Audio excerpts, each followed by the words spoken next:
জি।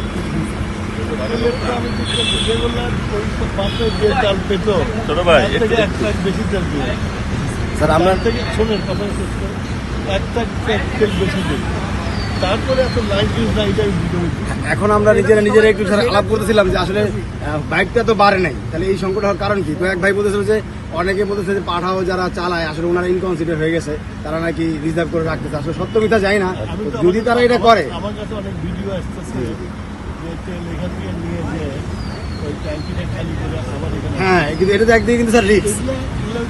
আপনাদের কাছে আমার অনুরোধ আর কি মানে আপনাদেরকে আপনাদের প্রতিনিধি হিসাবে জনগণের ভোট নিয়ে আসছি, তারিখ সাহেব চেষ্টা করতেছে আমাদেরকে নিয়ে যাতে দেশে কোনো সমস্যা না হয়। আমরা তেলও কিন্তু পারেন তেমন পারেন। জি জি জি আমাদের ভর্তির কথা যদি দেন আপনি কয়েকদিন আমি কথা জি জি কিছু বলবেন না এখন আমরা বিষয় ভর্তি করে দিব, তারপরে আপনারা নিজেরাই আসলে একটা সংকট সৃষ্টি করার একটা পায়তারা হচ্ছে।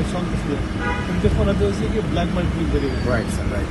আপনি তো এখানে যান কি হয়েছে মানে যা হয়েছে তার থেকে বেশি সমস্যা হয়েছে। এবং স্যার খোলা যে বাজার স্যার 200 টাকা করে লিটার চাচ্ছে, গতকাল আমি গেলাম 200 টাকা চাচ্ছে স্যার। এবং আমি খুবই অ্যাস্ট্রিক হয়ে গেলাম। সেইটাই হলো আপনাদের কাছে আপনাদের কাছে অনুরোধ তেল আছে, তেল দিয়ে মানে আপনাদেরকে ডেইলি তেল আমরা দিতেছি। আর আমি এখানে থাকি, আমি আপনাদের লাইন দেখে আমি ফোন করি। আপনার এখানে ওরা দিনে এক ট্রাক দিচ্ছে, এক লরি নিচ্ছে সারাদিন দিচ্ছে। এখন দিনে দুই লরি বানায় দেওয়ার পরেও আমি মাইক শুনি যে অমুক তেল শেষ হয়ে যেতেছে। আপনাদের কোঅপারেট না করে তা আপনার গভর্নমেন্ট চলবে কেমন? রাইট স্যার, সেটাই স্যার। পাশাপাশি যারা পাম্পে যারা আমি মালিক, এটাও জানি অনেক মোটরসাইকেলের রেজিস্ট্রেশন রাইট, অনেক মোটরসাইকেল রেজিস্ট্রেশন তারা এটা এখন ব্যবসা শুরু করে রাইট স্যার, ব্যবসা শুরু করেছে। ব্যবসা শুরু করে এটা ভুক্তভোগী আমরা স্যার, এবং খোলা বাজার স্যার আমরা 200 টাকা। আপনি কথা আছেন না যে এক বালতি দুধের মধ্যে এক ফোঁটা যথেষ্ট, জি, সেটাই হচ্ছে স্যার। মানে আমরা তখন বাধ্য পারি, আমরা তো অনেক চেষ্টা করতেছি, বলতেছি, কেউ তো আমার কথা শুনতেছি না। আমি তো একবার দুইবার অ্যাপিল করিনি মানুষের কাছে, আমি জোরহাত করে অ্যাপিল করছি যে আপনারা প্যানিক করে নেন, আপনার যা দরকার তাই নেন, আবার আসেন, সেটাই স্যার। পরের দিন আসেন, তাহলে তো লাইনটা লাগে না। সেটাই স্যার। কিন্তু আপনারা এক ট্যাঙ্কি ভরে নিয়ে যে বাড়িতে ফ্ল্যাট বাড়িতে আমি একবারই খবর দেন, সেখানে প্রত্যেকটা গাড়িওয়ালা বড় জাল বানায় রাখছে, ওই তেল ভরে নিয়ে যে জালের মধ্যে দেয়, আবার এসে ওই তেল ভরে নিয়ে। এটা কিন্তু স্যার একদিকে হ্যাজার্ডও স্যার, যে কোনো সময় একটা বড় ধরনের দুর্ঘটনা ঘটতেও পারে। হ্যাঁ এখন হচ্ছে যে স্যার আরেকটা কথা হচ্ছে প্রত্যেকটা পেট্রোল পাম্প কিন্তু খোলা থাকে না। আমি বলি দাঁড়াও ভাই কথা এই রিপন ভাই আপনারা সাধারণ লোকের ঢুকতে দেন।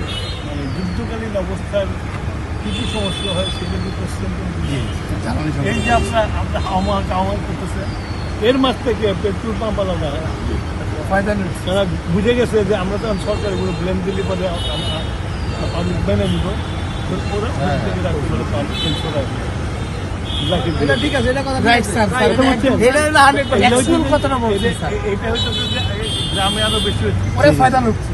গ্রামে আমি ডিসি এসপি সব লাগাই দিচ্ছি, কিন্তু হয়েছে যে যায় না, শুনে যান একটু। আমরা তো আপনাদের জন্য সারা জি জি জি জি। না না স্যার, অবশ্যই স্যার, ভালো লাগে স্যার আপনার কথা। না না, থ্যাংক ইউ স্যার, আপনি আমাদেরকে আপনারা মূল্যবান সময় ব্যয় করে আমাদের আমি সঙ্গে লেট কথা হয়ে গেছি, তাদের সাথে অলরেডি অফিস এবং স্যার লেট হয়ে গেছে। হেডমাস্টার আগে যায়, ছাত্ররা পরে যায়। এবং স্যার এটা একটা মানে ভালো একটা দিক হচ্ছে যে আমরা যারা অফিস করি স্যার, আমরা কিন্তু এখন ওটা সবাই বলি যে প্রাইম মিনিস্টার যখন টাইমলি অফিস আছে, আমাদের নিজেরও কিন্তু টাইমলি অফিসে আসা উচিত, সেটা প্রাইভেট হোক এবং গভর্নমেন্ট হোক, যেটাই হোক না কেন। আপনারা যদি ভিত্তি কমান, আপনারা তেল নিয়ে যান, তারপরে আই ডোন্ট বিলিভ আমরা কতখানি ট্যাঙ্ক স্যার আমরা মনে হয় যে 2 লিটার 3 লিটার এরকম দেয় স্যার, মাঝে মাঝে এখানে একটু বাড়িয়ে দিচ্ছি, অন্যান্য জায়গায় স্যার 2 লিটার, আমরা 5 লিটার বহুদিন আগে দিলাম। এখানে একটু বেশি। আগে কিন্তু একজন লোক 200 টাকার তেল নিচ্ছে, হ্যাঁ 200 টাকা করে নিচ্ছি, এখন তার টাঙ্কি না পুরো সিস্টেম করে দিয়েছিলাম। আমি জানি অনেক জায়গায় ট্যাঙ্ক ফুল করেছে। হ্যাঁ ফুল করে সেটা ব্ল্যাক